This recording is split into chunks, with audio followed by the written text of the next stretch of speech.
Today, we're going to talk about the simplest mental health tool we've ever come across and how it helps us short circuit our brains back into the present moment. Life is beautiful.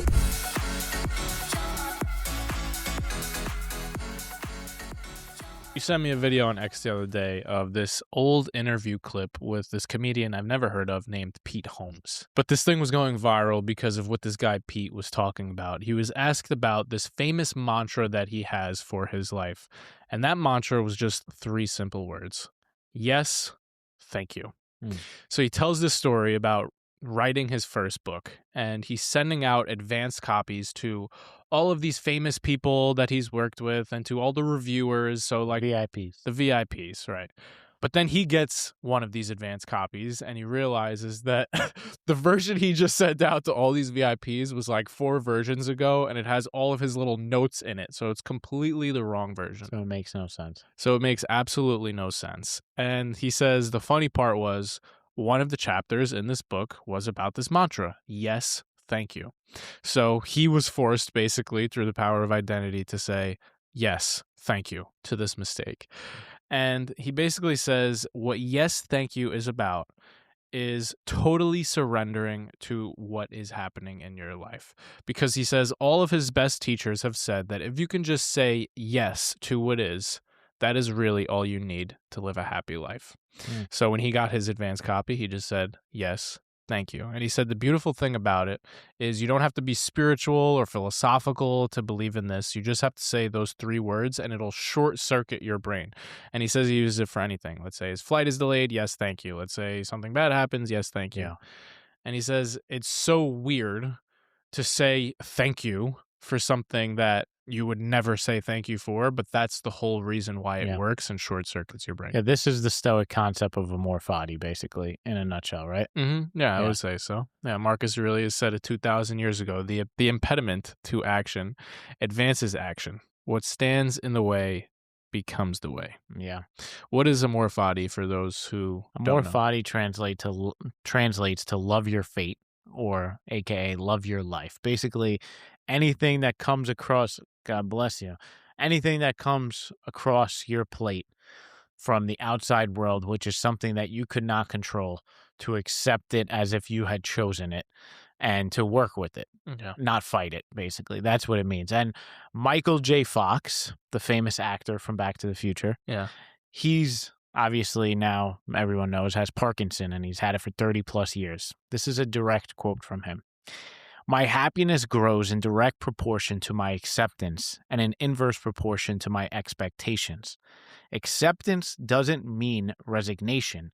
It means understanding something is what it is, and there's got to be a way through it.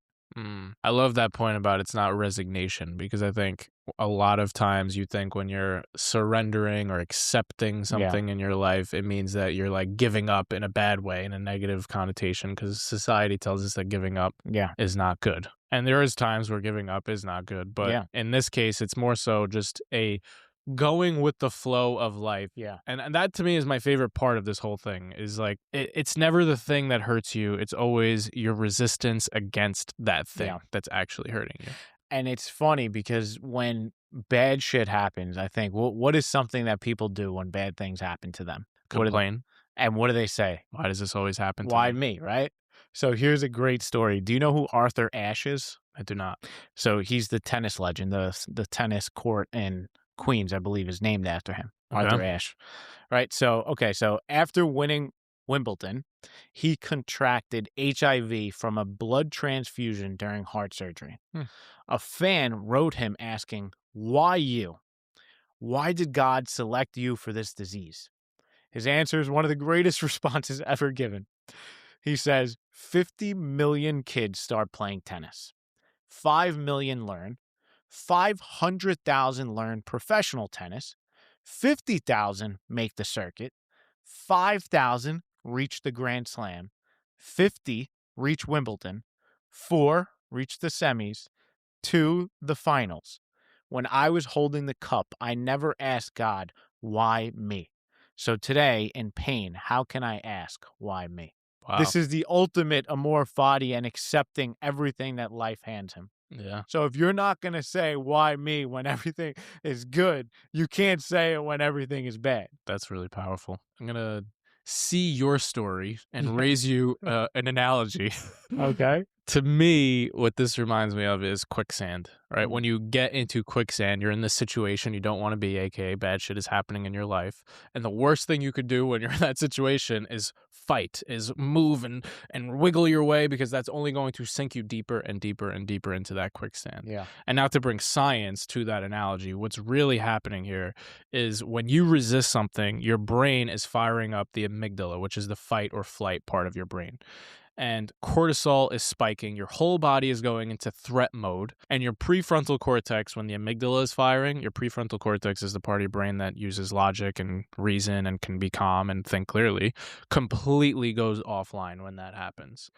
But if instead of resisting, you move out amygdala and back to the prefrontal cortex, you can accept the thing, which stops the stress from happening. And that's why this guy, Pete Holmes, said it short circuits your brain, because it literally does short circuit your brain to be calm in the face of anything that's going on, so that you can think clearly enough to find the solution that you actually need. Yeah. Because fighting the thing is never actually going to get you the solution, because you're using a part of your brain that can't think clearly.